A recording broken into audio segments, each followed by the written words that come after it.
Hello guys, আসসালামু আলাইকুম। তোমাদের মধ্যে চলে আসলাম আমি আর গেমিং গাইস। তোমাদের জন্য আবার নিয়ে আসলাম টম ফ্রেন্ডস। এখানে আমি প্রথমে টম ফ্রেন্ডসে ঢুকে গেলাম। ঢুকে যাওয়ার পরে আবার একটা নতুন এন্ট্রি নিল। এই যে সবাই দেখতেই পাচ্ছেন। এখানে আবার আমি বুটে গেলাম। বুটে গিয়ে দেখলাম 1000 বাস টোকেন পেয়ে গেলাম। বাস টোকেন পাওয়ার পরে কি জানি আসলো ওইটা, তারপরে এগুলো আমি জানি না গাইস। দেখতেই পাচ্ছেন এখানে আবার 50টা বাস টোকেন পেয়ে গেলাম।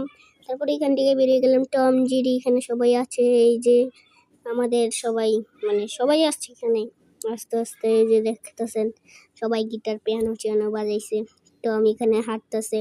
কি বলবো আর, সবটি আকামের উস্তাদ আর কি গাইস। এখানে কিছু খাবার পেয়ে গেলাম। তারপর আবার আবার আবার সবার পটি পেয়ে গেল গাইস। দেখতেই পাচ্ছেন এখানে বাথরুম 2টা, মানুষ কয়টা জানি 6টা না কয়টা, হ্যাঁ 6টাই তো।